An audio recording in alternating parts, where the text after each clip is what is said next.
அஸ்வின்ஸ் இனிப்பு காரம் பேக்கரி மற்றும் செல்வ உணவகம். அண்ணாமலை அறிவாளுக்கு ஒவ்வொரு செங்கல்லாம் எடுத்துக்கொண்டு சொல்லியிருக்காரு. அதை பற்றி என்ன நினைக்கிறீங்க? தமிழகமே இது ஒரு பரபரப்பாக போயிட்டு இருக்கு. அப்படியா? ஒரு செங்கல்லாம் எடுத்துருவேன், அதிகாலத்தில் இருக்கிற ஒரு செங்கல்லே உருவிட்டு தான் நான் போவோம் அப்படிங்கிறாரு. எப்படி என்ன செங்கல் எடுப்பான்றாரு. அறிவாலயத்தில் ஒரு செங்கல்லாம் அறிவாலயமே இருக்காது அப்படிங்கிற மாதிரி சொல்றாரு. புதுசா கட்டி கொடுக்க போறாரா? இது இந்த அறிவாலயம் வந்து இது தொண்டர்களால் உருவாக்கப்பட்ட அறிவாலய கட்டிடம். ஒவ்வொருடைய தொண்டர்கள் தமிழ்நாட்டில் உள்ள திமுக திராவிட முன்னேற்ற கழகத்துடைய தொண்டனால் அவருடைய வேர்வை தொழியால் உருவாக்கப்பட்ட கட்டிடம். உணர்ச்சிகள் இருக்கின்றது. அந்த உணர்ச்சிகளை இவரால் அழிக்க முடியாது. இவங்க ஆனால் இப்போ வந்து யூடியூப் சேனலு, ட்ரெண்டு, வாட்ஸ்அப்பு இதை தான் வந்து அரசியல் பண்ணலாம் தர.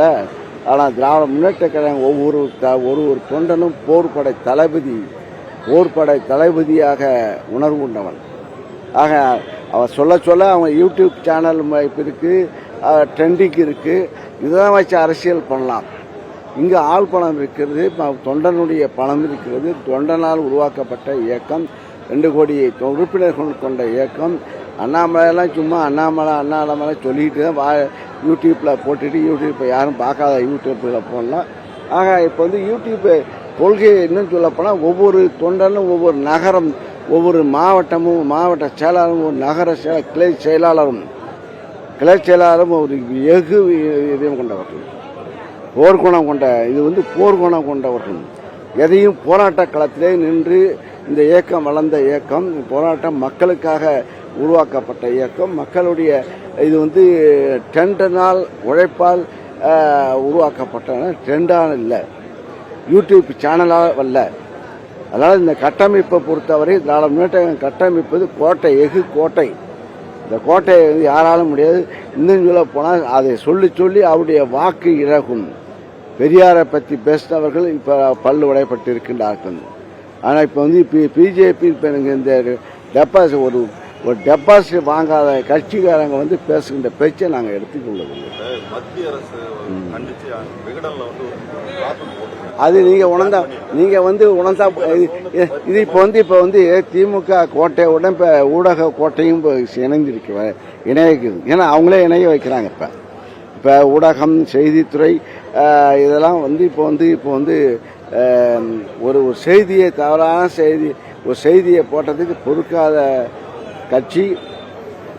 இதை மக்களும் உணர்ந்து கொண்டார்கள். ஊடகத்துறையும் கொண்டு வர வேண்டும். ஆக இதெல்லாம் வாட்ஸ்அப் அரசியல், ட்ரெண்டிங் அரசியல், யூடியூப் அரசியல்லாம் தமிழ்நாட்டுக்கு எடுபடாது. இது இப்போ வந்து மக்களுடைய முதல்வர்கள் இதைதான் திட்டங்களாக கொண்டு செல்கிறார்கள். இந்த கூட்டணியே திராவிட முன்னேற்ற கூட்டணியே கொள்கை கூட்டணி. இது துட்டுக்காக கூடுற கூட்டணிக்கு இல்லை. ஆக இந்த கூட்டணி வலுவாய்ந்த இது வந்து நாங்கள் சீட்டை பிடிச்சிட்டு நான் கைட்டு விடுற கூட்டணிக்கு இல்லை. ஆக இப்போ போன எலெக்ஷன் பார்த்தா அதிமுக கூட்டணி, அப்புறம் இந்த கூட்டணி அந்த கூட்டணின்னு சொல்லுகிறார்கள்.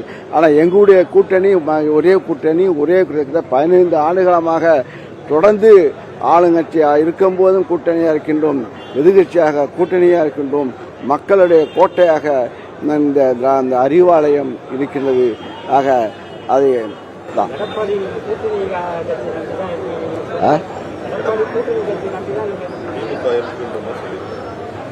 அவரு சொல்வாரு. இப்பெல்லாம் வந்து இப்போ அதை சொல்றதுக்கு கூட அறிவு சொந்தமாக சொல்றதுக்கு அறிவு கிடையாது. இப்போ சொந்தமாக இயற்கையாக பேசுறது அறிவு கிடையாது. ஏன்னா அதுக்கு ஒரு எழுதி கொடுக்கறதுக்கு இப்போ ஒரு டீம் ஒன்று செட்டப் பண்ணிட்டாங்க. அப்பவும் கட்சி ஆரம்பித்தா வந்து நாங்கள் டீம் வச்சு கட்சி நடத்தலை. நாங்கள் வந்து எந்த டீமும் வச்சும் கட்சி நடத்தலை. இப்போ வந்து இப்போ டீம் வந்து பல கோடிகள் 1000 பல கோடிகளை வைத்து கொண்டு ஒரு கட்சியும் இப்போ டீம் வச்சுக்கலாம்.